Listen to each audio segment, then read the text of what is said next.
this video, we've been talking about what XG is and how you calculate it, but you wanted to dig a bit deeper. So what are you going to talk about in this video, Rich? Yes, so we we named the podcast Corridor of Uncertainty. It's a cricket term, it's a popular term. I was going to say, it's a great title and you have to explain why it's a good title to people. But anyway, is that what this podcast is? We've finally made that. Yes, yeah. So you named the podcast Corridor of Uncertainty. Uncertainty in stats is obviously a big thing in probability. Yeah. Environment, yeah. Yeah. So I wanted to see if we could look into this data and actually work out what the corridor of uncertainty is in football. Okay. So what's your interpretation of the corridor of uncertainty? Okay. In football. So this is the phrase that a football fan might use, or you might hear a manager saying it in an interview afterwards, like put it in the mixer, put it in the corridor of uncertainty. So look, I understand the corridor of uncertainty as kind of a little bit in front of the goal, maybe around that 6-yard box, where if I, put the ball into this corridor of uncertainty, anything could happen.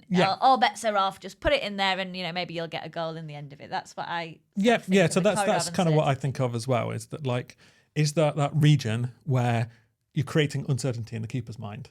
So the keeper's like, oh, do I come? Do I stay? Do I come? Do I stay? Yeah. Okay. So I wanted to dig into the data that we used for the XG to see if we could find that. Because we've got events. Yes. We've got all of the things we could possibly want from thousands of matches. So this is the game I wanted to test you on. So this is every event from a notable game in history.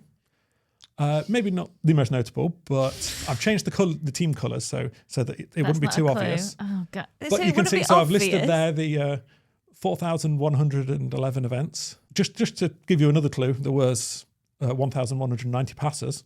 Does that mean? Yeah, okay. 904 carries of the ball, so that's dribbling, 35 shots, 3 goals.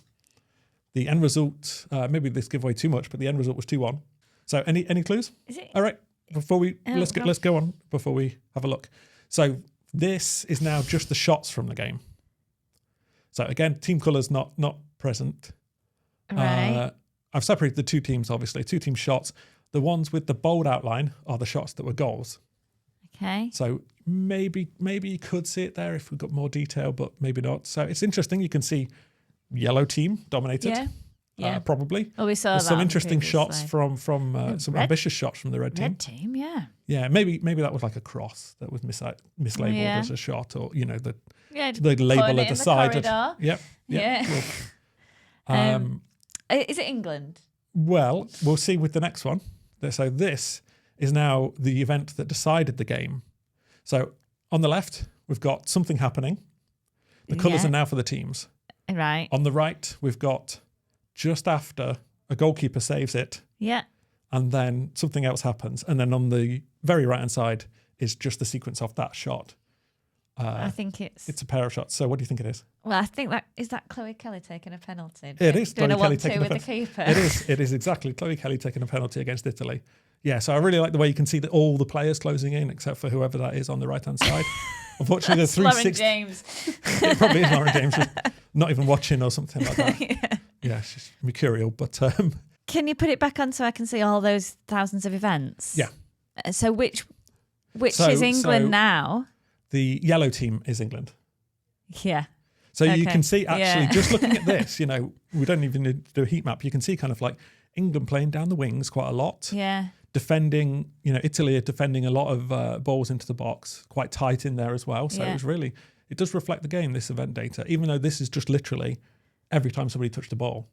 Right. This is not necessarily, all of the things that happen. This is just every time somebody touched the ball. So, which way are England shooting? So England are shooting from left to right. Yeah, that's what I thought. So possibly all those, if England are shooting from left to right, all those things in that might be the goalkeeper putting out some. Yeah. There'll be a lot of goalkeeper putting out and things like that. So there's just like nothing in the middle. That's quite. Yeah, it's surprising. Like in that kind of middle third, but I did love once you see that, it's kind of like it doesn't tell you a lot about the game, but it's pretty. Well, I think it does. It does tell you something about the game. Yeah. Oh right. Yeah. Okay. From that game, here are the crosses from that game. Okay. So you can see in blue are the Italian crosses, in white are the England crosses. You can see, for one thing, England definitely dominating in terms of putting balls into the box. They were only ahead for like 5 minutes. It's crazy. Well, this is Italy hanging on for the game. Yeah. But then, I suppose it is. So And that's where we were saying, sorry, I'm going to just return to the XG argument. Yeah. Where that's, again, you look at the scoreline. Yeah. And actually look at the scoreline and you look at this and you might think those two things go hand in hand. But it's where kind of XG can tell the story of a match. Can tell more what happened, but at the end of the day, it doesn't matter what happened because it's scored. But anyway, right, yes. So see on the left there, crosses, all of the crosses in the game. You can see, I think it's interesting. So they have a pass end location. So each one arrow is where the cross is ending up. So the end, that's where the cross ended. And you can see some of the crosses are really bad. So there's one that went straight out on the far side. I don't know who hit that one, but the white and England one that went out for a throw. Not a great cross. And then there's another one that went kind of backwards. I mean, first of all, I couldn't do it, could I? Yeah. But secondly, you never know. We could be blaming the attacker that should have it was maybe a fizzer and they should have got the head on that. There's so many variables in this. Like you can just about see some crosses that are kind of going backwards from England, like, very tight to the byline. That's probably, as you say, like ones that have been fizzed across the box, as they say. So there's all sorts of variables in there. This is dependent on whoever is annotating the game, labeling something as a cross too. So, there are different parameters in there too. In the future, they'll get AI to do it. Yes, probably. But still, AI will be trained on the humans. Yes. Before, So, So, you can also see, though, crosses caught by the keeper. So this is, so I've had to identify these by looking like after the cross, what was the next thing that happened? Yeah. And if that is labelled as goalkeeper, that means the keeper caught it. Yep. So, looking into the data, we can see like which ones that the keeper is catching. And you can almost see, actually, in the England ones, maybe you can see the start of a corridor of uncertainty because you can see kind of an area around like the penalty spot. Quite a lot of crosses are landing in that region. There's some that are tight to the thing and some that are not. It's interesting. But we'll see more of this in a second. Right. So I took all the data set. We've got 80,000 crosses in the data set.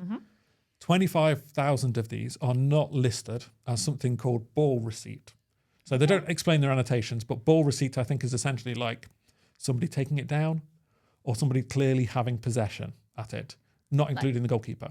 Yeah, they've received the pass. Yep, they've received that pass. Because this is event that's a cross. data, and they're saying that maybe the event was you've passed it so to me. It won't be straight into a shot. It'll be like they received it, then they shot. Yep. That'll be labelled as two events so that the data can work. Yeah. Yep, understood. Right. Or like, and then I dribble. Or it's like, somebody heading it straight up in the air rather than we've got 10,000 roughly of them are resulting in clearances. So that's something where it's very clearly booted away from goal in some fashion. So some cross is moving away. It's a cross, it's a defender.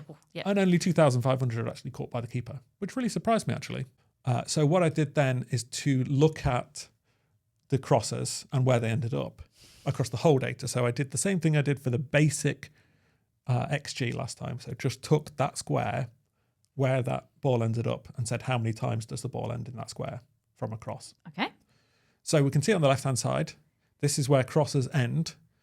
The lighter the colour, so we can see there's some dark squares, that's where there's like one cross ended or something. Yeah. Dark squares, the light squares are where the maximum number of crosses have ended. In this case, it's 447 for that maximum number in that exact box. So you can see there, it's interesting, I think the slight U shape of where crosses are ending up. So just outside the 6-yard box, there's a slight U shape of where the crosses are actually landing. So the corridor's not a straight corridor. So, then if we look where most crosses are caught, that's inside the 6-yard box, just inside the 6-yard box. Yep. And that's, the most in the data set in any one square is that basically in the middle of the goal, around 70 crosses have been caught. And then on the right-hand side is the percentage of crosses that are caught. So that's the fraction of crosses that are caught, as in where is the keeper most successful in catching crosses. Yep. Highest was 38%, and these are like right on the goal line. So these are crosses where nobody is disputing nobody's, going up against the keeper or not often, and the keeper's catching those balls most often. So that's 38%. So that surprised me actually. I thought it'd be higher than that. But yeah, it's not that many. But so using these two plots, I would argue that we can actually see the corridor of uncertainty in between those two plots on the left-hand side. So you can see where most crosses are going. Yep. And then you can see where the keeper is most happy catching it. Yeah. So there's that region, I think, just on the line, just on the line between those two points. I would say that's the corridor of uncertainty. Yeah. Because that's the gap between where the crosses are going and where the keeper is most likely to to be happy. So that's where the keeper's not going to leave those ones. They're going to be like, oh, do I go? Do I not?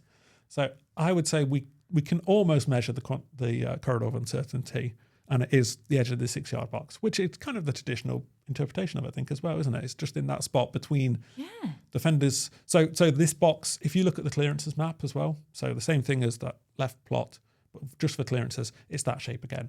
So those, that's crosses being dealt get put with in by the defenders. by the defenders essentially. Or it could be the keeper. Or the keeper. keeper. Well, so no, the keeper would be labelled as goalkeeper. Right. Unless, I think even if they punched it, it would be labelled as a goalkeeper. Right. Okay. Yeah. So as I say, in that gap in between those two on the left-hand side, I think that's the corridor of uncertainty. So we can see it in the data. In 80,000 crosses, we can see, you toss it in the mixer. Absolutely brilliant, Rich. So like we say, we have now this is excellent. We've got it on record, so I don't have to keep explaining to friends and family members why we've called the podcast the corridor of uncertainty. And there is uncertainty about where it is because of the variance in the data. But so now that we've measured the real COU, we will COU later.